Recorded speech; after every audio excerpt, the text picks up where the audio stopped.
Business হোক বা রাজনীতি, যে কোনো ক্ষেত্রে আপনাকে সাফল্যের উচ্চ শিরায় পৌঁছাতে গেলে আপনাকে যে জিনিসটা সব থেকে বেশি দরকার সেটা নিয়ে আজকে আলোচনা করব, সেটা হচ্ছে লিডারশিপ। একজন লিডার হতে গেলে তার কি কি গুণ থাকতে হয় এবং কি কি গুণ থাকা প্রয়োজন সেই বিষয় নিয়ে আজকের আমাদের এই ভিডিও। তো একবার যদি আমরা একটু কুরুক্ষেত্রের দিকে যাই, আমরা যদি ভাগবত গীতার দিকে যাই, তো ভগবান কিন্তু বলেছিল যে উনি যুদ্ধ কিন্তু করবেন না, কিন্তু ভগবান শ্রীকৃষ্ণ অর্জুনের মার্গদর্শন হিসাবে ভগবান সেখানে শুধু তার কথার, অর্থাৎ এই যে কথা বলার গুণ, এই কথা বলার গুণ দ্বারা কিন্তু যুদ্ধ করাতে পেরেছিল। একটা সময় ছিল যেখানে অর্জুন বলেছিল যে আমি এই যে আমার আত্মীয় স্বজন বন্ধু বান্ধব এদেরকে আমি মারতে পারবো না প্রভু, তবুও ভগবান শ্রীকৃষ্ণের কথার পরিপ্রেক্ষিতে ভগবান শ্রীকৃষ্ণের কথা অনুপ্রাণিত হয়ে অর্জুন যুদ্ধ করতে বাধ্য। তাই এই জগতে আমরা যদি একটু আমাদের দেশের প্রধানমন্ত্রীর দিকে তাকাই, তাহলেও দেখব তার এই কথা বলার গুণ অর্থাৎ নেতৃত্বের গুণ দ্বারা আজকে সারা বিশ্বের মধ্যে এক শ্রেষ্ঠ নেতা হিসাবে আজ উঠে এসেছে। আমরা যদি পশ্চিমবাংলার কথা ধরি, আমাদের মুখ্যমন্ত্রীর কথা, তিনিও তার ভিতর অনেক কোনো কিছু না আসে, অনেক বড় ঘর থেকে এসেছে তাও কিন্তু না, তিনি ওই টালির ঘর থেকে আজকে এই পশ্চিমবাংলার বুকে 10 কোটি লোকের তার কথা শুনছে আমাদের মুখ্যমন্ত্রী। সেটাও কিন্তু এই লিডারশিপ গুণের জন্যই হয়েছে। আমরা জানবো যে আমাদের মধ্যে কোন 15টি লিডারশিপ গুণ থাকা প্রয়োজন, সেটা ব্যবসা হোক বা রাজনীতি বা যে কোনো ক্ষেত্রে আমাদের এই গুণগুলি অবশ্যই লাগবে। লিডারশিপের প্রথম যে গুণটা আমাদের প্রয়োজন সেটা হচ্ছে দূরদর্শী। আজকে তুমি কোথায় আছো, 5 বছর পরে তুমি কোথায় যেতে চাও, তার ম্যাপ তোমার কাছে থাকা চাই, অর্থাৎ পরিষ্কার রুট ম্যাপ তোমার কাছে থাকা চাই। এমন রুট ম্যাপ তৈরি করো, এমন দৃষ্টিভঙ্গি রাখো যাতে তোমার সাথে কাজ করা প্রত্যেকটি ব্যক্তি অনুপ্রাণিত হতে থাকে। এটাই হচ্ছে আমাদের ফার্স্ট পয়েন্ট আমাদের লিডারশিপকে বিল্ড করার জন্য। দ্বিতীয় যে গুণটির দরকার সেটি হচ্ছে সততা। এই সততা তোমার কাছে অত্যন্ত ইম্পর্টেন্ট। তুমি তোমার কাছে প্রতিশ্রুতি দাও, তোমার কাছে তুমি তোমার সততা, নৈতিকতা এগুলো তুমি নিজের কাছে রাখো এবং সেটা আচরণে আনো, এবং তার দ্বারা তুমি তোমার সদস্যদের যত টিম মেম্বার্স আছে বা যতজন লোক তোমার কর্মীবৃন্দ আছে প্রত্যেককেই সেই সততার জায়গায় নিয়ে আসো এবং সকলেকে বিশ্বাস করতে সহযোগিতা করো, অর্থাৎ তুমি বিশ্বাসী হও। নেতৃত্বের তৃতীয় যে গুণটির দরকার সেটি হচ্ছে যোগাযোগ। খালি যোগ করা, মানুষের সঙ্গে যোগ করে মানুষের সংখ্যা বৃদ্ধি করা। অনুকূল চন্দ্রের একটা কথা আছে জানেন তো, যে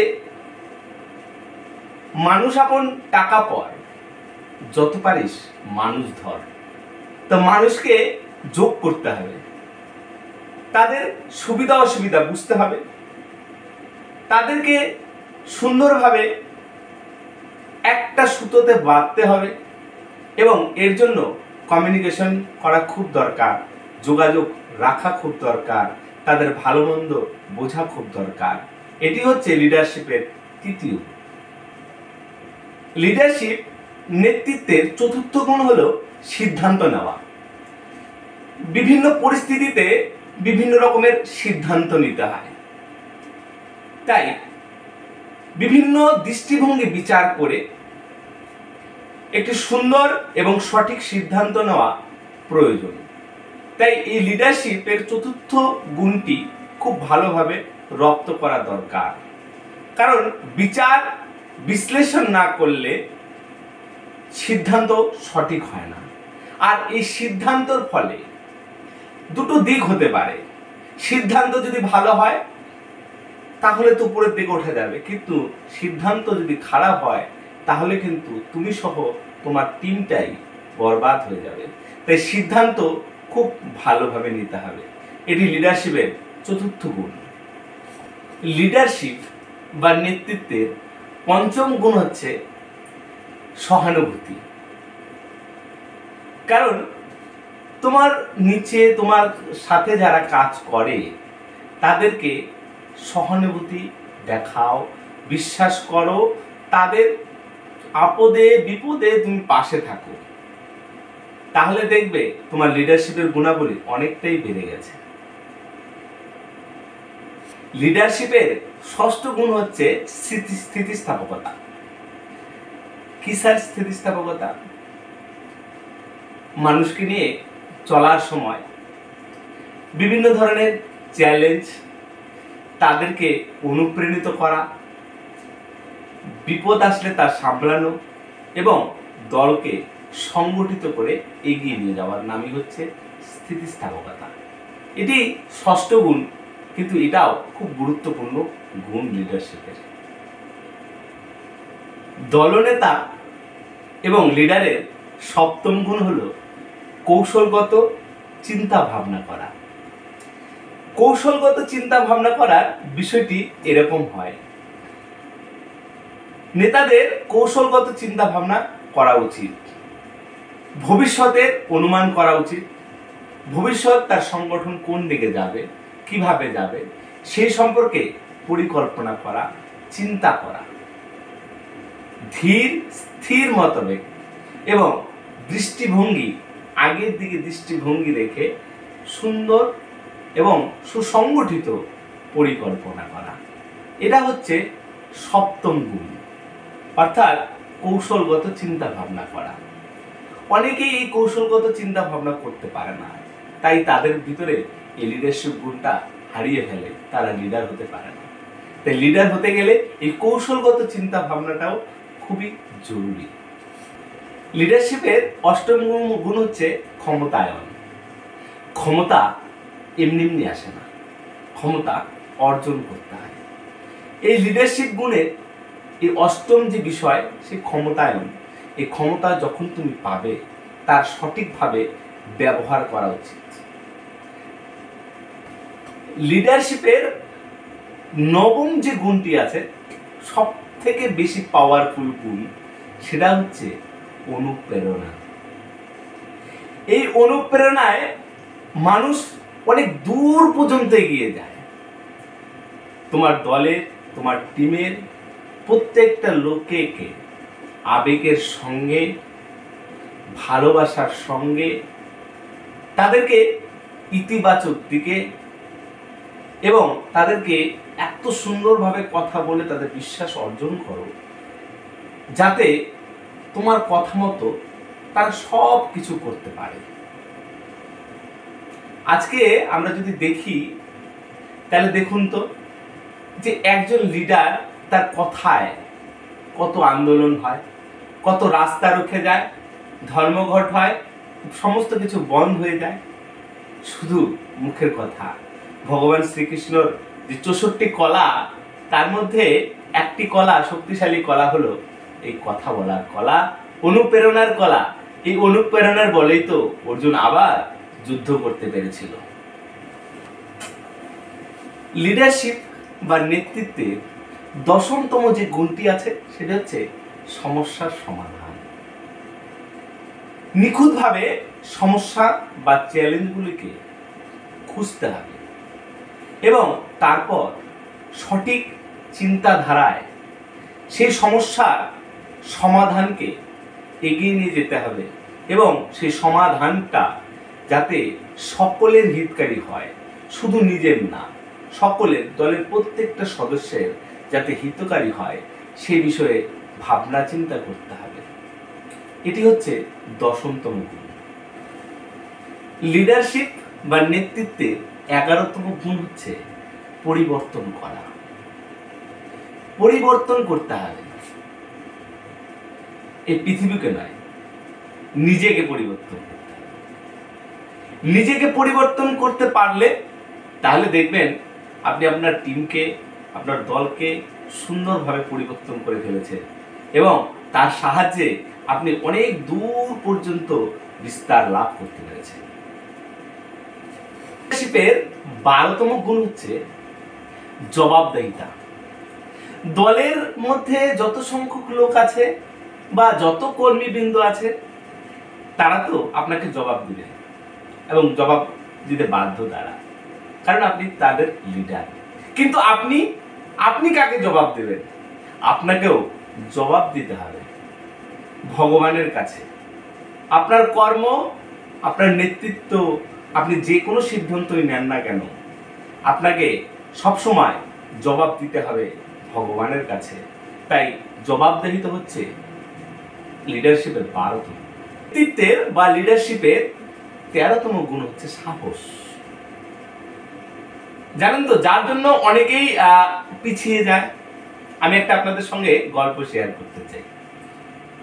আমি যেহেতু গ্রামে বিলং করি, তো আমাদের এখানে না প্রচুর বাঁশঝাড় আছে, বাঁশ বাগান আছে। তো ছোটবেলায় আমি যখন মাধ্যমিক দেই, তখন হঠাৎ করে রাত্রি 2টোর সময় এক শ্মশান ঘাটের ওদিক দিয়ে আমার যে কোনো কারণে যেতে লাগছিল। সেই সময় ওই বাঁশঝাড়ের কাছে অনেকটা শব্দ হয়, ককর ককর শব্দ। তো অনেকে বলে যে ওখানে নাকি শ্মশান আছে, তো শ্মশানে নাকি ভূত পেট থাকে। তো এই যে একটা মনের চিন্তা আসছে, যার জন্য কি হয়েছে, আমি না ওই বাঁশঝাড়টা দিয়ে এগিয়ে যেতে পারছিলাম না। কিন্তু যখন আমার মনে ঠিক করে নিলাম যে ভূত কি পেট আছে, আমি আজকে দেখে ছাড়ব, আমি কিন্তু ওই বাঁশঝাড়টাকে অতি সহজেই অতিক্রম করতে পেরেছিলাম। তাই বিজনেস বা রাজনীতি হোক না কেন, এই সাহস থাকাটা খুব জরুরি। কারণ মঞ্চে আপনি যখন নেতৃত্ব দেবেন তখন সাহসের সাথে দিন, কারণ যাদের সাহস নেই তারা কিন্তু বিজনেস বা রাজনীতি এই সমস্ত কিছু করতে পারে না। আর সাহস থাকাটা খুব গুরুত্বপূর্ণ। এটা 13তম গুণ হলেও এই সাহসটা খুব দরকার। যে কোনো কাজের জন্য সাহস থাকাটা অনিবার্য। তাই তো অনেক সময় গীতার লাস্টে সারাংশতে বলা আছে, যে আমরা যদি কোনো কাজ সাহস আর চিন্তা মুক্ত হয়ে করি, তাহলে আমাদের সফলতা হবেই হবে। নেতৃত্বের 14তম যে গুণটি আছে, সেই গুণটি হচ্ছে টিম বিল্ডিং। জানেন, আমি যদি চেষ্টা করি একা একা ক্রিকেট খেলবো, খেলতে কি পারবো বলেন? খেলতে কিন্তু পারবো না। কেন পারবো না? কারণ ক্রিকেট খেলতে গেলে 11 জন প্লেয়ারের দরকার আছে। তো 11 জন প্লেয়ার যদি না থাকে তাহলে খেলা হবে না, তাহলে আমার একটা টিম হবে না।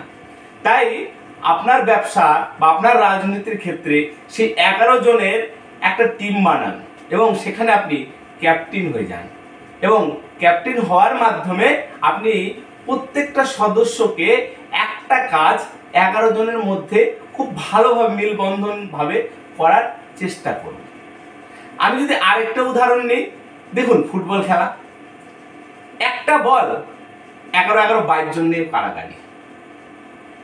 তো দেখুন কত সুন্দর টিম বিল্ডিং হলে একটা বিজনেস, একটা রাজনীতি ভালোভাবে করতে পারে। তো লিডারশিপ গুণের এই 14তম যে গুণটি আছে, সেটিও কিন্তু অসাধারণ একটি গুণ। বা নেতৃত্বের 15তম গুণটি হচ্ছে ক্রমাগত শিক্ষা। তো শিক্ষার শেষ নেই, আমরা ছোটবেলা থেকে শুনে আসছি যে শিক্ষা বলে কোনো শেষ নেই। তাই ক্রমাগত শিখতে হবে। আমরা যে ফিল্ডে কাজ করি, যে ফিল্ডে থাকি, সেটা বিজনেস হোক, রাজনীতি হোক, যে কোনো কাজ হোক না কেন, সেই জায়গায় অনবরত শিখতে হবে। কারণ অনবরত যদি না শেখো তাহলে সেখানে মাস্টার হতে পারবে না, আর মাস্টার যদি না হও তাহলে তুমি উচ্চ শিখরে পৌঁছাতে পারবে না। তো আমরা এই 15তম গুণটির সাহায্যে, অর্থাৎ এই 15টি গুণের সাহায্যে আমরা কিন্তু অনায়াসেই একটি ভালো লিডারশিপ নিতে পারি, অর্থাৎ আমরা ভালো নেতৃত্ব দিতে পারবো। তাই এই আমার 15টি গুণ যদি ভালো লাগে তাহলে বারবার এই ভিডিওটি দেখুন এবং শুনুন এবং নিজেদের মধ্যে প্রয়োগ করুন এবং নেতা হয়ে উঠুন এবং সেই সঙ্গে সঙ্গে ভারতবর্ষকে এক ধনীতম দেশ হিসাবে পরিবর্তন করতে সহযোগিতা করুন। জয় হিন্দ, বন্দে মাতরম।